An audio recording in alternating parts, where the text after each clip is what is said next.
Welcome into Drew's Daily Diamond for Tuesday, May 7th. I am Drew Martin, breaking down the slate of games for the Tuesday card. We got some big dogs barking, so let me know in the comments below where you agree, where you disagree, what you're looking to bet on tonight's card. Guys, it was cool seeing everybody in there yesterday with some cool ideas, what bets you're taking in MLB, some parlays. Some of you guys are crazy. Always fun to see that stuff. So I'll be in there chiming in, answering any questions. Fire away in the comments below. Smash that like button if you're liking the content as we're getting into the games here. Heading into the Queen City for our first matchup, Zach Gallen versus Frankie Montas. It is the Arizona Diamondbacks and the Cincinnati Reds. Both teams coming in under 500. Both offenses ice cold here. So kind of a wash offensively, in my opinion. Also bullpens, both of them have not been very good. I mean, Arizona particularly, but I actually think we get a little bit of an edge here with Arizona just because it's such a short price, minus 120 right now heading into the overnight market. And we get the kind of, I guess, more known commodity in Zach Gallen. I mean, Zach Gallen, 3.38 ERA, kind of year in, year out here. One of those guys that's just going to grind out innings, 35 strikeouts, 9 walks on the season. And Frankie Montas, he's kind of a tricky handicap coming in. He was a guy that, kind of a flamethrower. He would light up the radar gun, but he took a shot off of his forearm, a ball coming back, and he's been injured. He hasn't pitched since April 21st. So he's making his first start back. He was their opening day starter, but I think he actually might have some trouble here because that velocity was ticking down even before he came out. I think Arizona might get to him. Plus, both offenses are cold, but Cincinnati's, they've scored 0 or 1 run in each of their last 3 games.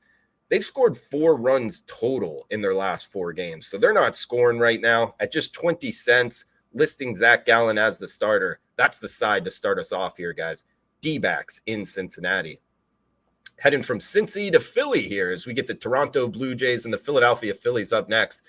6:40 Eastern start. It's Jose Berrios going for the Jays. Christopher Sanchez, the lefty, going for the Phillies. Minus $1.25. That's the Phils at home. Total of 8. 24-11 for the Philadelphia Phillies. Best record in baseball. You are what your record says you are. And they've won 17 of their last 20 games. Hot, hot, hot. And the bats are hot. One of the top lineups in baseball the last week, really over the last month. They smash righties. They get one here in Jose Berrios. Now, he's put together a heck of a start to this season. 1.44 ERA, no more than 2 earned runs in any start.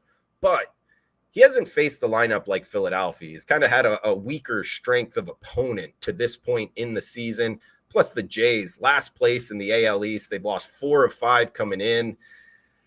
I think Philadelphia, I'm not stepping in front of this money train. We've been betting them on the show. We're not stopping here. So let's go with the Toronto Blue Jays, Philadelphia Phillies game. We're going with Christopher Sanchez and the Phillies minus the 125. That's the next game up here, guys. We'll go from Philadelphia to Washington for the Beltway series, I believe it's called. Baltimore Orioles and Washington Nationals. Corbin Burnes versus Trevor Williams is the starting pitching matchup.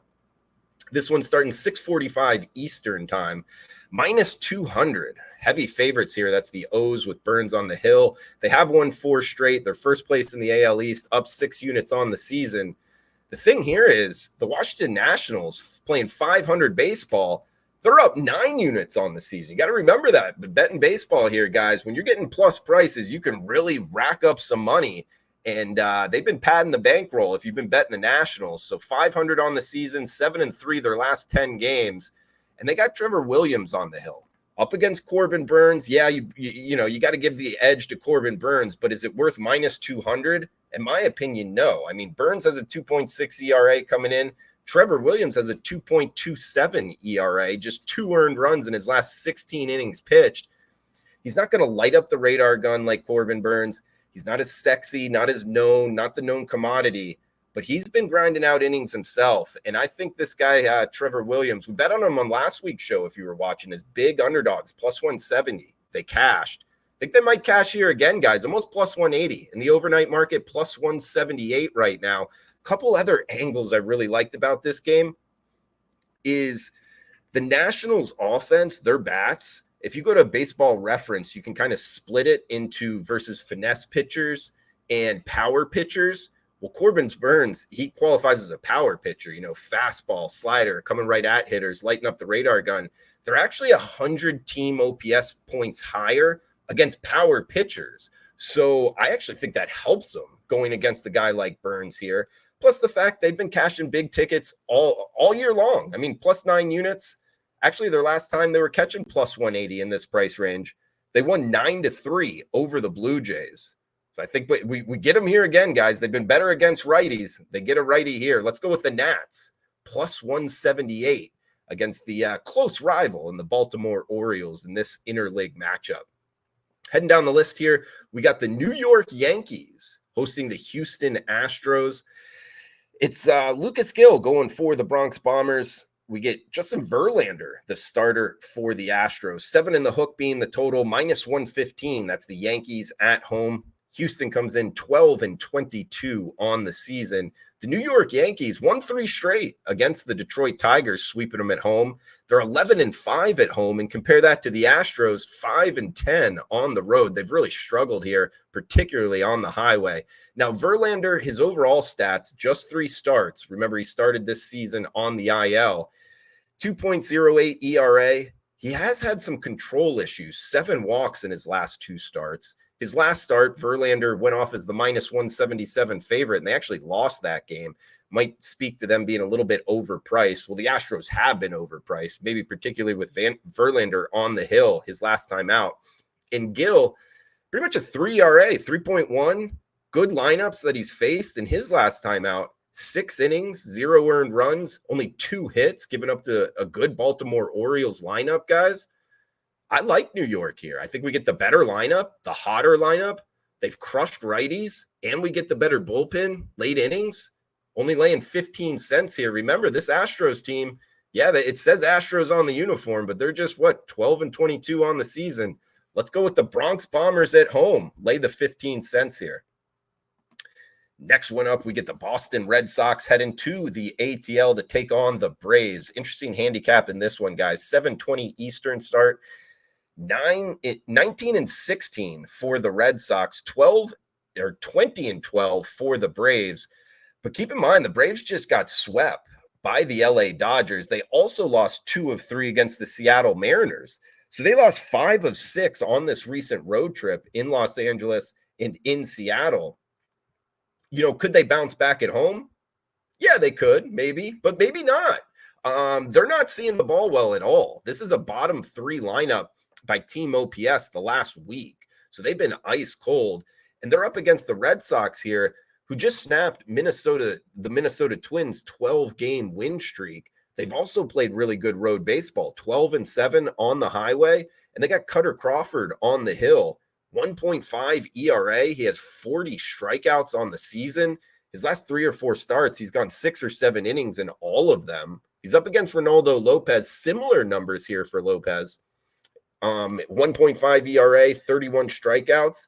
But his last time out, 2 walks, 6 hits, and 5 innings against the Seattle Mariners. They lost that start as the favorite.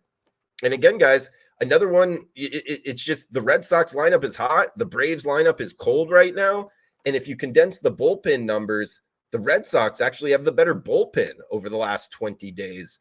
I like the Red Sox here, catching a big plus price, +154, risk 100 to win 154 on the Boston Red Sox. Got one game left, guys. Going to break down the San Francisco Giants and the Colorado Rockies. But first, a shout out to everybody chiming in the comments below. Again, it was really cool to see everybody with their ideas, where they agree, where they disagree. So fire away in the comments below and smash that like button if you're liking the content. If you want to check out Premium Picks, wagertalk.com, experts page, Drew Martin is where you can find me. 8:40 Eastern, 6:40 local time, the Colorado Rockies hosting the San Francisco Giants. It's Harrison, the southpaw, going for the Giants. Hudson, Dakota Hudson, that is, going for the Rocks. 10 in the hook being the total, -160. That is the Giants as the road favorite. Kind of teed this one up when the Giants were playing the Phillies on yesterday's show, that this is a tough spot for them. They're going up against the Phillies. They played that Sunday night baseball game, and then Now they're on the road here in Colorado, a mile high. They're just 15-20 on the season, 6-13 on the road. So they've been playing terrible outside of San Francisco. They've also lost 4 straight. They've lost 6 of their last 7. Now the odds makers are asking them to lay -160. I'm not buying it, guys. I know Colorado is just 8-26 on the season. They are 5-10 at home. Now that's not very good in itself, but 5 of their 8 wins overall are all at home. Colorado's a team that's a way better bet at home multiple years now. And every team this season they've played at home has been a playoff team. So their strength of schedule in Colorado has been tough, and they've still won 5 games. They're off of that tough road trip. Mexico City to Miami to Pittsburgh is what they just did. They did have an off day, though, whereas San Francisco did not. So bullpen-wise, they'll have more rested arms. I think they bounce back here, guys. Being back at home, having the off day. The last 4 games San Francisco played in Colorado, granted it was last year in September, but Colorado won 3 of the 4 in that series, and 2 of them were as +150 underdogs. One of them was as a +200 underdog. So if you were betting them in those 3 games, you won 5 units. I could see something happening again here, guys. We get them +140 heading into the overnight market. They have been better against lefties. They get one here. Both lineups are cold. I mean, San Francisco, their bottom 5 lineup, team OPS in the last week. Both bullpens are not very good either. So I think that's kind of a wash. Let's go ahead and put the 40 cents in our pocket with the home Rockies. Maybe they start to win a couple games at home. It's the Rocks to end it, a mile high, guys. That does it for Drew's Daily Diamond for Tuesday, May 7th. Smash that like button. Comment below. Let me know what you're looking to bet. Thanks for tuning in. Cash those tickets. We'll be back on Wednesday. Stay tuned for that.